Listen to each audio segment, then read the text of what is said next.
This is one of the Newsella articles, Rickie, Fowler, and the Walk of a Lifetime.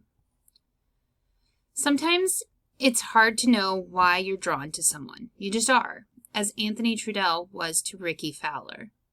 Maybe you've heard of Fowler, the top 15 PGA Tour professional. He sports bright-colored outfits and an oversized bill on his baseball cap. Some in the golf world consider him the best player never to have won a major, though he's come close several times.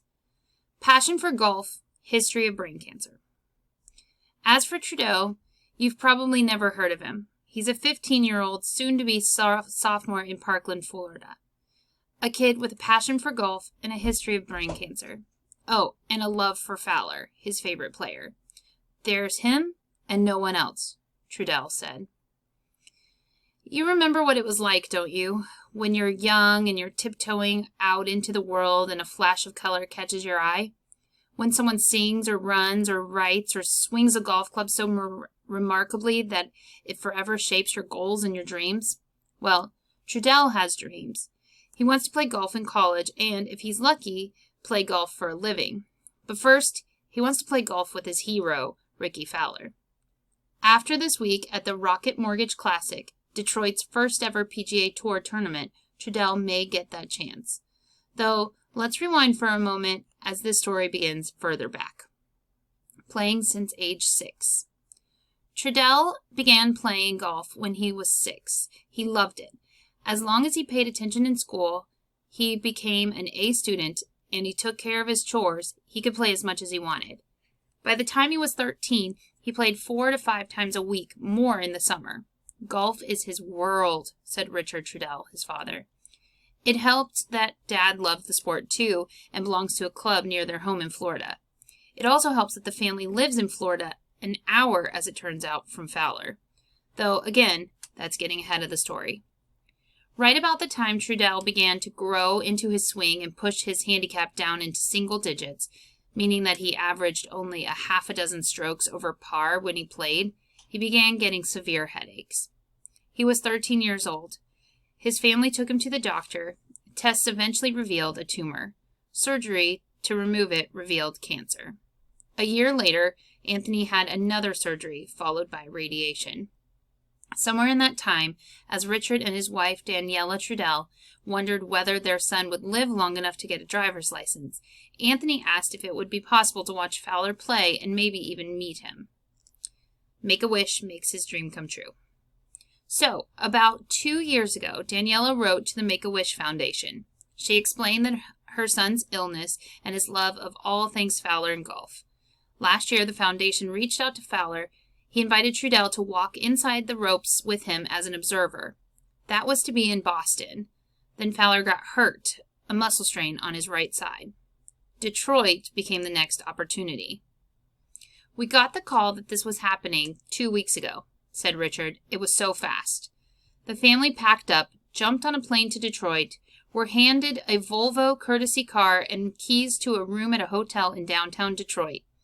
They were also given passes to get anywhere on the grounds of the Detroit Golf Club on Friday. Anywhere. That meant the clubhouse, the caddy area, even the media interview stands just behind the 18th green bleachers, where players take questions from reporters after they've signed their scorecards. Trudell stood in this area late Friday afternoon and watched Fowler walk into the trailer to sign his cards. When Fowler stepped back out, he posed for a few pictures. Trudell took it all in. He was smiling, of course, but he kept it cool, cooler than his father. Hey, Anthony, Richard begged. Go over and get your photo taken. No, Dad, Anthony said. Let him do what he wants to do. You could forgive Richard for his eagerness. His son had been through such a difficult time for 2 years. Now here he was, relatively healthy, a few feet away from his idol. Trudell understood the improbability of it. He said more than once he was in the middle of a once-in-a-lifetime opportunity. I'll never forget this, he said. And of course he won't. What I won't forget is his unflappability, his cool, his understanding of what he got to do, his attentive and laid-back manner as he walked just a few feet from his hero, taking mental notes on his swing, on how he reads the greens, on his putting stroke.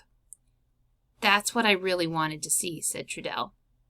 He did, for 18 holes, with no one blocking his view, away from the crowds and next to only his awestruck dad. A couple of club lengths away from one of the best professional golfers in the world. A golfer who grabbed his imagination when he was 7 or 8, who showed up at the tournaments dressed in bright orange or yellow outfits, who treated fellow pros and fans with equal respect. That's one of the reasons I've always liked him, said Trudell. It's the way he treats people. Fowler may never win the major title he's come so close to winning the last half-decade. He may never escape the shadow of more celebrated tour pros. But what he did this week for a boy from Florida with a dream, he'll never completely know. But he has an idea. I hope he had a good day, said Fowler. Trudell has always been a fan of mine. Hopefully, it's not the last time we have him out. He lives an hour from where we are at. I'm sure he will potentially meet up down there. But this was a good start. Experience changed Teen's life. A good start? If they never meet again, Fowler should know that he has changed Trudell's life. Still, this isn't likely to be the end of this friendship. Trudell has dreams and a pretty nice golf swing himself. He also has an understanding of how unpredictable life can be. It's amazing, he said.